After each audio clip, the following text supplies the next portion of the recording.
आज की इस वीडियो में हम लोग क्लास 10 के इतिहास के चैप्टर नंबर 4 के कंप्लीट इंपॉर्टेंट क्वेश्चंस को देखने वाले हैं। हमारे पास जो चैप्टर नंबर 4 है इसका नाम है भूमंडलीकृत विश्व का बनना। यहाँ पर मैं आपको हर एक क्वेश्चन को बहुत ही सिंपल तरीके से समझाऊंगा। अगर आप एक बार हमारी इस वीडियो को कंप्लीट देख लेते हैं तो आप इन क्वेश्चंस को जिंदगी में कभी भी नहीं भूलेंगे। तो चलिए एक एक करके हम लोग सारे क्वेश्चंस को देखते हैं। हमारे पास जो पहला क्वेश्चन है कुछ इस प्रकार से है, 17वीं सदी से पहले होने वाले आदान प्रदान के दो उदाहरण दें। यानी जो 17वीं सदी से पहले जो आदान प्रदान होता था उसका हमें दो उदाहरण देना है। एक उदाहरण एशिया से और एक उदाहरण अमेरिका महाद्वीपों के बारे में चुने। मतलब एक उदाहरण हमें एशिया महादेश से देना है और एक उदाहरण हमें अमेरिका महादेश से देना है। तो देखिए 17वीं सदी से पहले होने वाले आदान प्रदान के दो उदाहरण निम्न प्रकार से है। जैसे एशिया महाद्वीप से कपड़ा का आदान प्रदान होता था और अमेरिका महाद्वीप से गेहूं का आदान प्रदान होता था। तो ये रहा इस क्वेश्चन का आंसर। और यहाँ पर ये जो आदान प्रदान होता था ना, इसका कुछ लाभ भी है और इसका कुछ हानि भी है।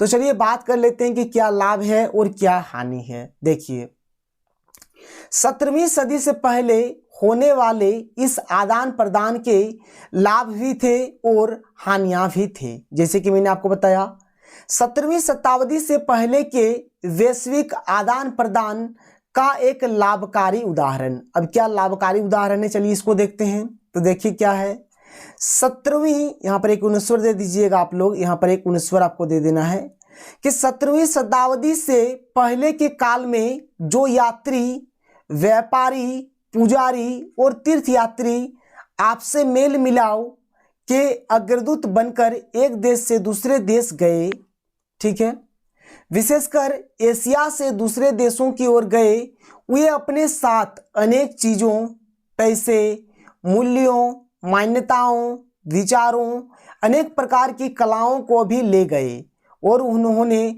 दूसरे लोगों के जीवन को सुखमय बना दिया। बात समझ में आ रहे हैं कि वैसे लोग जो एशिया महादेश से दूसरे देश गए, वहाँ से क्या किए उन लोगों ने, पैसे, मूल्य, वहाँ का जो विचार है, बहुत सारे कला, ये सब सीख कर आए और दूसरे लोगों को सिखाने लगे और उनके जीवन को सुखमय बना दिया।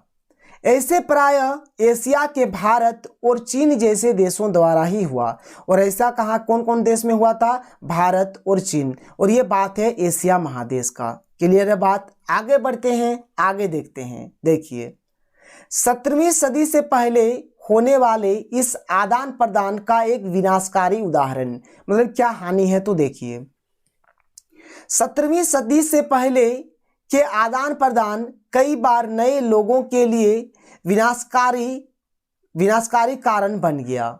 जैसे पुर्तगाल और स्पेन से जब लोग अमेरिका पहुंचे तो वे अपने साथ अनेक बीमारियां, विशेषकर चेचक के कीटाणु भी ले गए, जिन्होंने अमेरिका के मूल निवासियों के अनेक कबीलों का सफाया ही कर दिया। बात समझ रहे हैं? यहाँ पर विनाशकारी उदाहरण क्या है, क्या लिखा है कि 17वीं सदी से पहले के आदान प्रदान कई बार लोगों के लिए विनाशकारी कारण बन गया। कैसे विनाशकारी कारण बना कि पुर्तगाल और स्पेन से जब लोग अमेरिका पहुंचे, मतलब पुर्तगाल और स्पेन से जब लोग अमेरिका पहुंचे तो अपने साथ अनेक प्रकार के बीमारी का जो कीटाणु है, विशेष करके चेचक के कीटाणु को भी साथ में ले गए। और वहां पर क्या हुआ, बहुत सारे अमेरिका के मूल निवासी जो थे, उन लोगों का जो कबीला था, उनका सफाया ही हो गया, यानी सब खत्म हो गया। बात समझ में आया? तो ये था 17वीं सदी से पहले जो भी आदान प्रदान होता था उसका एक लाभकारी उदाहरण, एक विनाशकारी उदाहरण। और कौन कौन सी चीज़ का मतलब आदान प्रदान होता था, इस चीज़ को भी हम लोगों ने जान लिया। चलिए आगे बढ़ते हैं और आगे के क्वेश्चन को देखते हैं।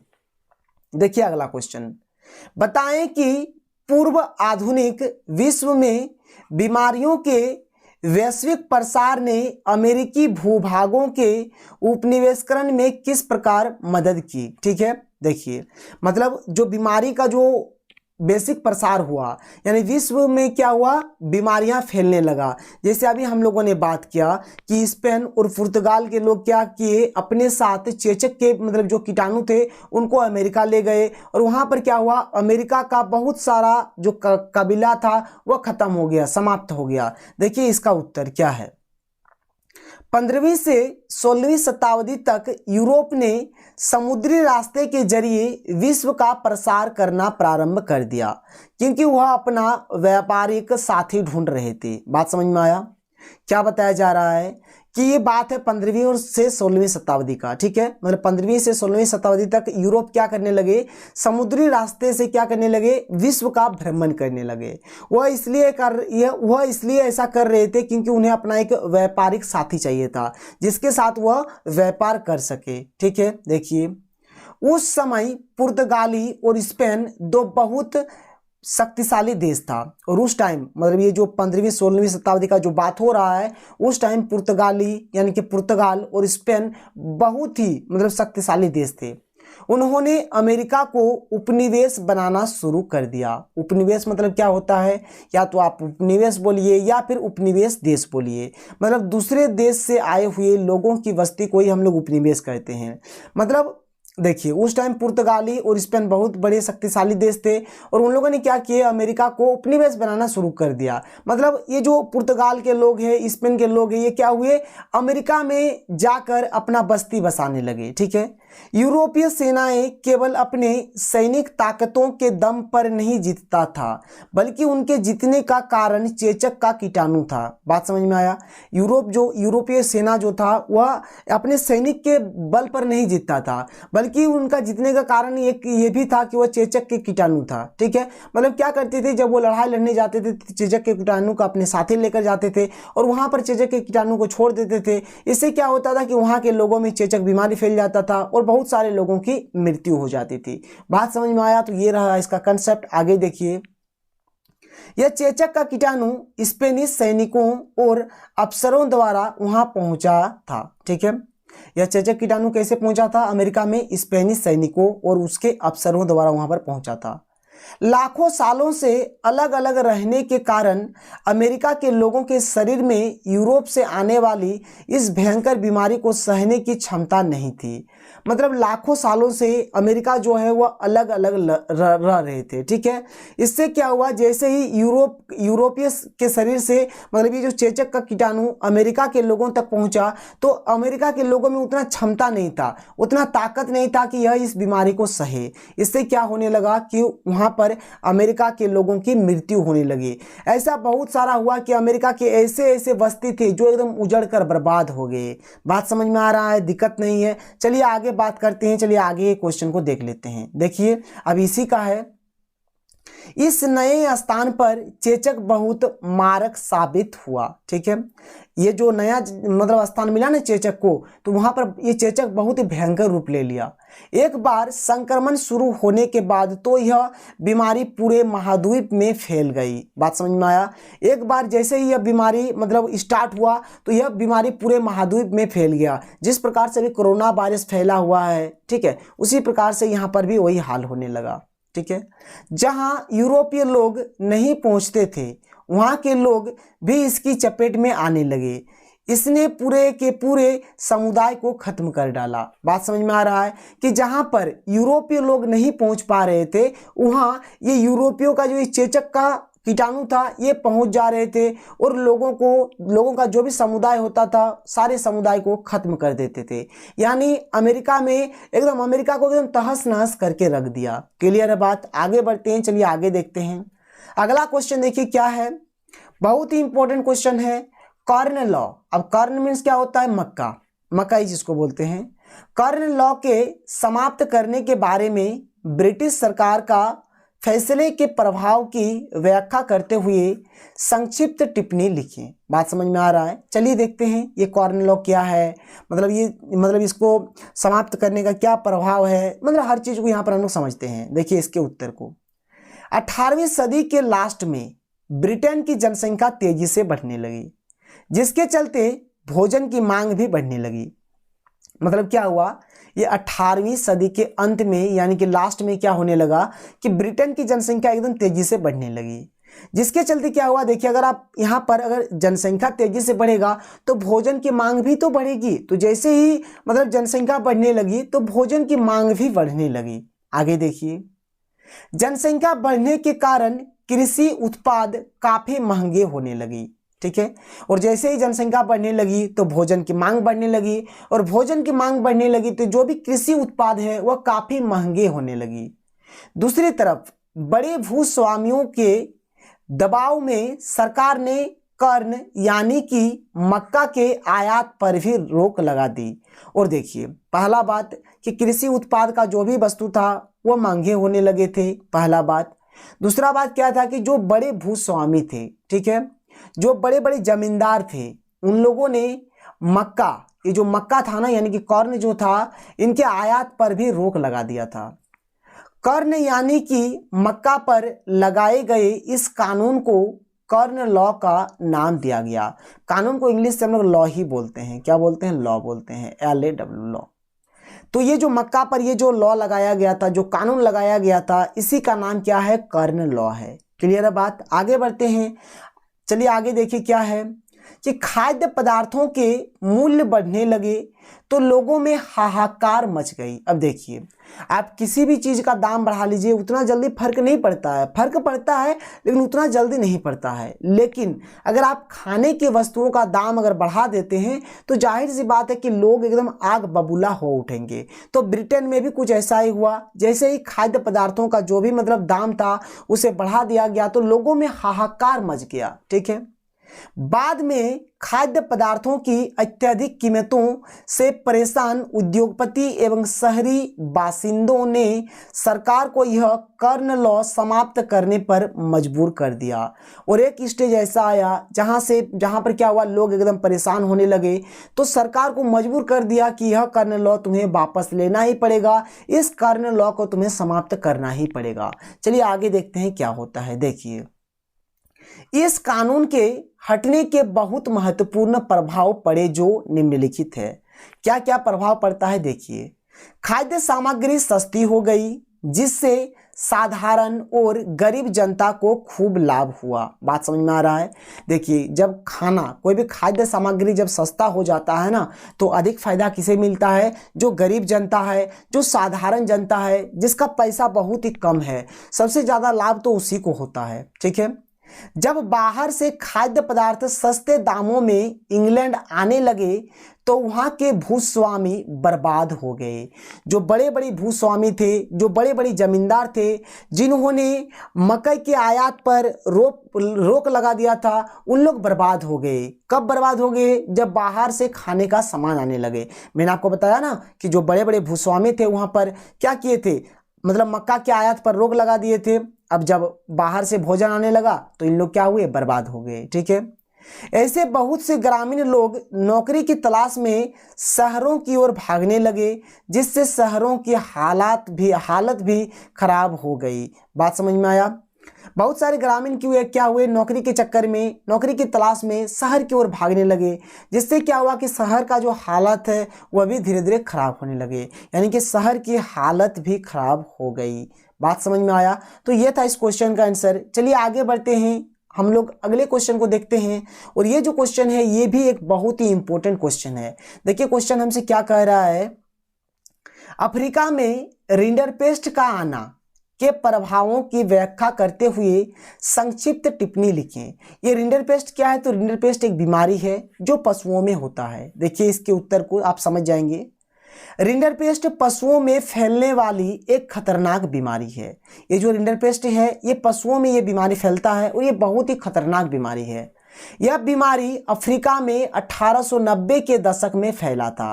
और ये जो बीमारी है ना, रिंडरपेस्ट बीमारी, यह अफ्रीका में 1890 को फैला था, यानी 1890 का जो टाइम था उस टाइम यह बीमारी अफ्रीका में फैला था, ठीक है। यह बीमारी उन घोड़ों के साथ आई थी जो ब्रिटिश एशिया से लाए गए थे। और यह बीमारी देखिए किससे आया था, तो घोड़ों से आया था, ठीक है, जो ब्रिटिश सरकार मतलब ब्रिटिश एशिया से लाए गए थे, ठीक है। इस बीमारी से लगभग अफ्रीका के 90% पशु मौत के शिकार हो गए। देखिए 90% मर गए, मतलब क्या समझिए, देखिए कितना ज़्यादा मर गया। 100% में 90% पशु मर गए, मात्र 10% पशु ही जिंदा रहे। मतलब क्या हुआ कि अफ्रीका पर ये एक बहुत ही संकट का मतलब माहौल बन गया था जब ये रिंडरपेस्ट बीमारी जब अफ्रीका में आई थी, क्योंकि 90% पशु मरना कोई आम बात नहीं है। चलिए आगे बात करते हैं, आगे आपको हर चीज़ समझ में आ जाएगा। इस बीमारी से अफ्रीका के लोगों की आजीविका और अर्थव्यवस्था पर गहरा प्रभाव पड़ा। जैसे कि मैंने आपको अभी बता रहा था, बहुत सारे किसान जिनके पशुओं की मौत हो गई एक एक दाने के लिए तरस रहे थे। मतलब वैसे किसान जिनकी पशुओं की मौत हो गई थी उन लोग एक एक दाने के लिए तरस रहे थे। जिस व्यक्ति का घर परिवार पशुओं से चल रहा था वे जीते जी तिल तिल कर मर रहे थे, और वैसे लोग जिनका घर परिवार पशुओं से चलता था वे लोग जीते जी तिल तिल कर मर रहे थे। अब अफ्रीका के लोगों के पास खानों मतलब कि कोई भी कारखाना हो गया, फैक्ट्री हो गया, और बगानों यानी कि कोई भी बगीचा हो गया में मजदूरी करने के अलावा और कोई चारा नहीं था। सारा तो पशु मर चुके थे, 90% पशुओं की मौत हो चुकी थी। तो अब मतलब अफ्रीका के जो लोग थे उन लोगों के पास अब दो ही साधन था, अब या तो जाके फैक्ट्री में काम करे या फिर कोई बगान में जाकर काम करे। इससे यूरोपीय को पूरे अफ्रीका को गुलाम बनाने का अवसर प्राप्त हो गया। अब जब यूरोप वासी ने देखा कि अफ्रीका का ये हाल है तो यूरोपियों ने क्या सोचा कि चलो अब हम लोग अफ्रीका को गुलाम बनाते हैं, क्योंकि ये तो पहले से ही एकदम बर्बाद हो चुका है, अब हम लोग इसको बर्बाद करने में और मजा आएगा। तो यही बात है, ये रिंडरपेस्ट वाला ये कहानी है। बहुत ही सिंपल सा आंसर लिखा हुआ है, अगर आप आंसर को एक बार पढ़ेंगे तो आप समझ जाएंगे। चलिए आगे बात करते हैं, आगे ये क्वेश्चन को देख लेते हैं। देखिए अगला क्वेश्चन, महामंदी के कारणों की व्याख्या करें। अब ये महामंदी क्या है, तो देखिए महामंदी बाजार की वह स्थिति जब बाजार सामानों से भरा हो लेकिन खरीदार नहीं है क्योंकि लोगों के पास पैसा नहीं है। ऐसे में जो बाजार की हालत होगी वह मंदी कहलाएगी। यदि मंदी गहरी हो तो महामंदी कहलाएगी। बात समझ में आ रहा है कि जो बाजार है हमारा, ठीक है, जो मार्केट है, मार्केट क्या हो कि सामानों से एकदम पूरा पूरी भरा हुआ हो लेकिन कोई भी कस्टमर नहीं हो, मतलब कोई भी खरीदार नहीं हो वहाँ पर, ठीक है। यहाँ पर आप खरीदार लिखिएगा, खरीदार यहाँ पर और एक दो आपको लगा देना है, आप इसको इस प्रकार से लिखिएगा, मैं नीचे लिख देता हूँ खरीदार, ठीक है। मतलब क्या कहा जा रहा है कि जो बाजार है वह सामानों से एकदम पूरा भरा हुआ है लेकिन कोई खरीदार वहां पर नहीं है। क्यों नहीं है? क्योंकि लोगों के पास पैसा नहीं है। तो ऐसे में बाजार का जो हालत होगा ना, इसे ही हम लोग मंदी कहते हैं। और जब मंदी क्या हो, बहुत ही ज़्यादा गहरी हो, तो इसे हम लोग क्या कहेंगे, महामंदी कहेंगे। तो चलिए देखते हैं महामंदी के क्या क्या कारण थे, तो एक एक करके बात करते हैं। देखिए महामंदी सन 1929 ईस्वी को अमेरिका से शुरू हुआ और देखते ही देखते 1931 ईस्वी तक रूस को छोड़कर विश्व के अनेक देशों में फैल गया। ये जो महामंदी है ये 1929 से स्टार्ट हुआ था और देखते देखते 1931 तक ये पूरे विश्व के लगभग बहुत सारे देश में मतलब फैल गया। महामंदी के कारण निम्नलिखित है। क्या कारण है? देखिए पहला कारण, महामंदी चीजों की आवश्यकता से अधिक उत्पादन के कारण पैदा हुआ था। देखिए मतलब जितना ज़्यादा हमें जितना चीज़ हमें आवश्यकता नहीं है, हम लोगों ने उतना वहाँ पर उत्पादन ही कर दिया है। मतलब जितना हमें ज़रूरत नहीं है उतना ही चीज़ हमने वहाँ पर बना दिया है। इससे क्या हुआ था, वहाँ महामंदी हुआ था। 1930 ईस्वी में अमेरिका में तैयार माल के इतने भंडार हो गए कि उनका कोई खरीदार न रहा। मतलब इतना ज़्यादा माल हो गया ना, इन लोगों ने उतना ज़्यादा माल तैयार कर लिया कि कोई खरीदार ही नहीं है। प्रथम विश्व युद्ध के कारण यूरोप के देश इतने बर्बाद हो गए थे कि वे अमेरिका से माल आयात करने की अवस्था में न थे। प्रथम विश्व युद्ध के बाद क्या हुआ था, यूरोप के लगभग देश बर्बाद हो गए थे, जो अमेरिका से माल लेने के अवस्था में नहीं थे। जब तैयार माल का कोई खरीदार न रहा तो वहाँ के कारखाने बंद हो गए और हजारों मजदूर बेरोजगार हो गए। अब जब माल ही आपका नहीं बेचाएगा तो आपका कारखाना कहाँ से चलेगा? तो जब माल नहीं खरीदा गया वहाँ से, तो जो भी कारखाना था वहाँ बंद हो गया और इससे हजारों मजदूर बेरोजगारी के शिकार हो गए। चलिए आगे बढ़ते हैं। आगे देखिए, जब कारखाने बंद हो गए तो किसानों के पैदावार का भी कोई खरीदार न रहा। इस तरह किसान भी बर्बाद हो गए। अब देखिए जब फैक्ट्री बंद हो गए तो किसान जो भी मतलब फसल पैदा करते थे उसका भी खरीदार नहीं रहा। इससे जल्दी क्या हुआ कि किसान भी बर्बाद हो गए।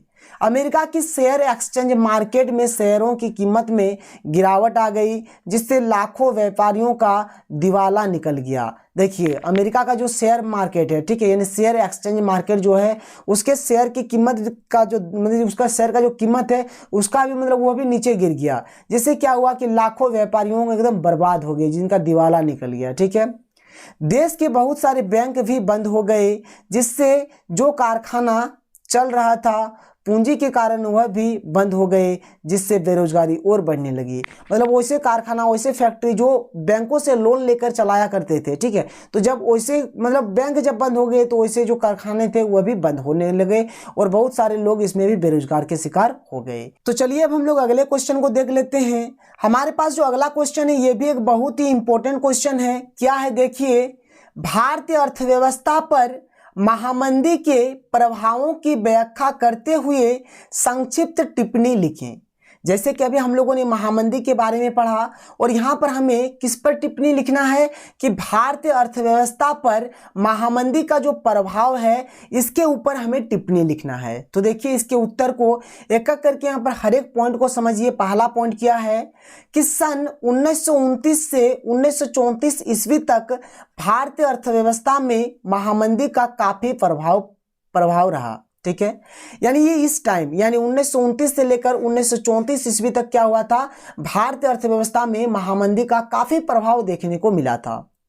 इस समय भारत के आयात और निर्यात में लगभग 50% की कमी आ गई। मतलब देखिए भारत जो किसी भी वस्तु का आयात या फिर निर्यात करता था उसमें भी 50% की कमी आ गई।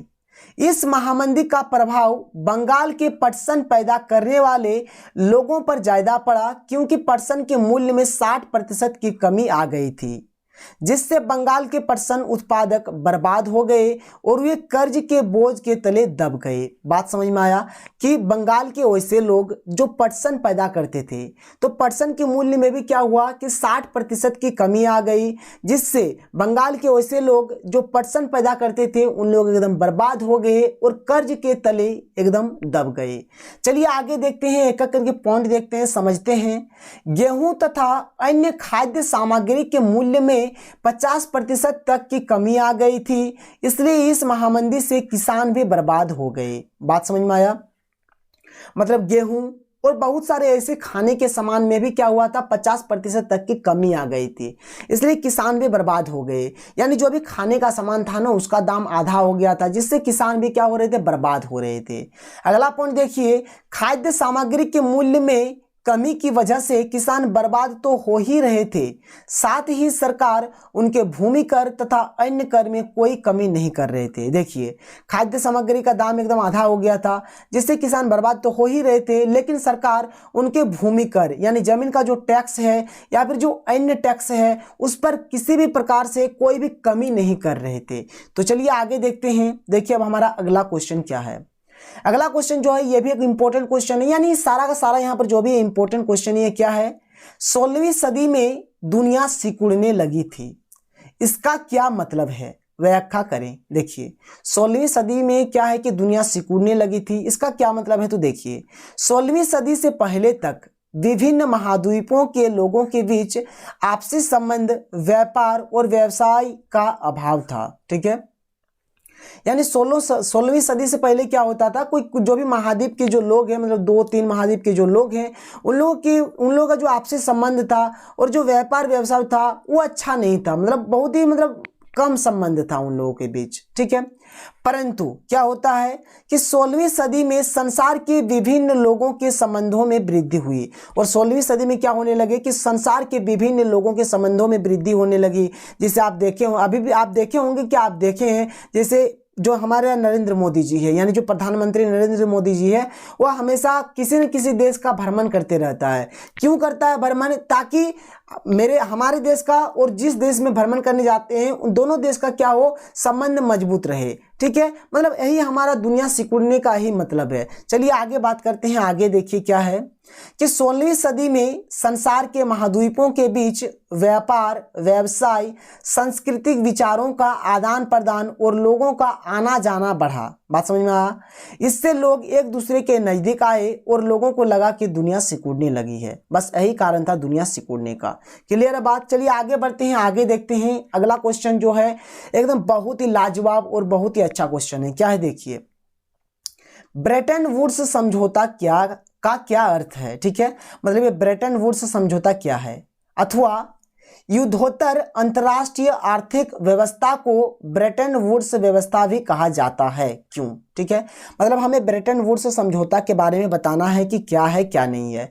और ये युद्धोत्तर मतलब क्या होता है कि युद्ध के बाद, और यहाँ पर कौन से युद्ध का बात हो रहा है? तो द्वितीय विश्व युद्ध के बाद। तो चलिए उत्तर को देखते हैं, एकदम समझ में आ जाएगा।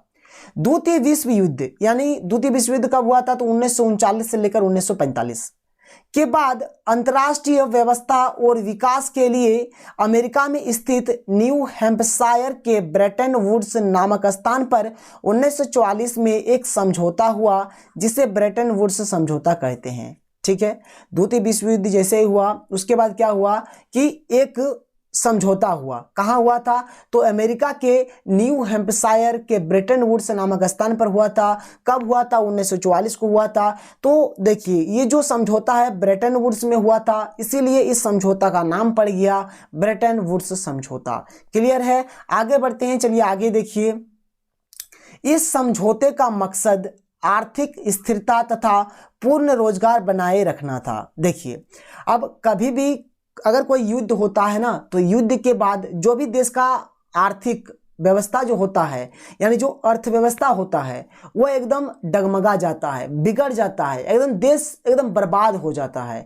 तो यही सब चीज को मतलब अच्छे तरीके से बैलेंस रखने के लिए, संतुलित रखने के लिए इस समझौते को बनाया गया था। और इस समझौते में 2 संस्थाओं की भी स्थापना की गई थी। तो चलिए देखते हैं क्या किया।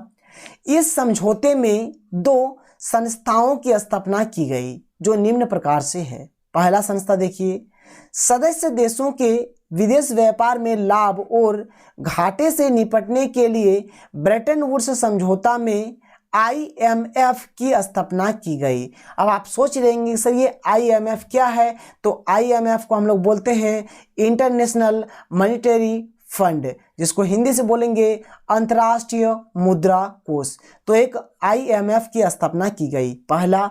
दूसरा क्या किया गया था? देखिए, द्वितीय विश्व युद्ध के बाद पुनर्निर्माण के लिए पैसे का इंतजाम करने के वास्ते IBRD का गठन किया गया, जिसे विश्व बैंक भी कहते हैं। बात समझ में आया?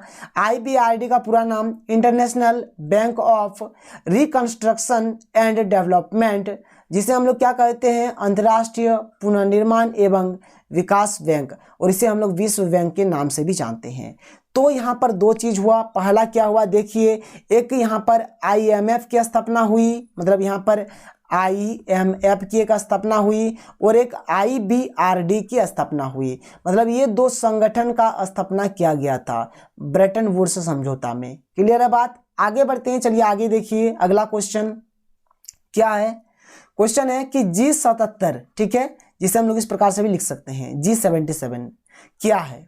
G77 को ब्रेटन वुड्स की जुड़वां संतानों की प्रतिक्रिया किस आधार पर कहा जा सकता है? व्याख्या करें। देखिए G77 क्या है? पहले G77 विकासशील देशों का एक ऐसा समूह था जिन्हें 1944 में होने वाले ब्रेटन वुड्स के सम्मेलन में होने वाले नियमों से कोई लाभ नहीं हुआ था। ठीक है, मतलब वैसे लोग, वैसे देश, वैसे विकासशील देश जिन्हें ब्रेटन वुड्स समझौता के सम्मेलन से किसी भी प्रकार से कोई लाभ नहीं हुआ था, तो जो वही हमारा देश जो है वह G77 में शामिल है।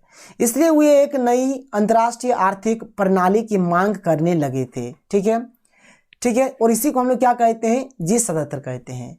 G77 समूह की मूल स्थापना 77 देशों ने मिलकर की थी। बाद में बहुत से देश इसके सदस्य बनते गए। बात समझ में आया? देखिए नाम इसका G77 है, मतलब पहले क्या हुआ था, सबसे फर्स्ट में जो देश था 77 देश ने मिलकर इस संगठन को बनाया था। भारत भी G77 का सदस्य है। अब जो हमारा देश भारत है ना, यह भी G77 का सदस्य है। G77 को ब्रेटन वुड्स की जुड़वा संतानों की प्रतिक्रिया के रूप में विकास, किस प्रकार से विकास हुआ है तो देखिए, ब्रेटन वुड्स के सम्मेलन में IMF और IBRD यानी कि विश्व बैंक का जन्म हुआ, जिन्हें ब्रिटेन नहीं लिखिएगा, ब्रेटन होगा, यहाँ पर इस प्रकार से देना है आपको, इस प्रकार से लिख देना है, ठीक है, ब्रेटन वुड्स।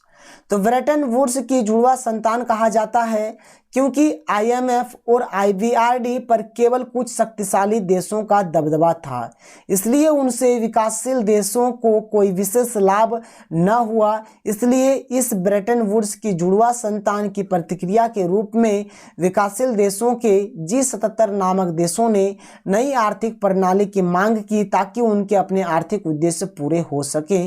जैसे, बात समझ में आया, मतलब वैसे विकासशील देश जिन्हें ब्रेटन वुड्स समझौता का जो सम्मेलन था उसमें जो नियम बनाया गया था, जहां से उसे कुछ लाभ नहीं हुआ था, तो वही लोग G77 देश के अंतर्गत मतलब अपने लिए एक संगठन बनाया। क्लियर है बात। उनका उद्देश्य क्या है, देखिए, पहला है कि उन्हें विकास के लिए अधिक सहायता मिल सके, ठीक है।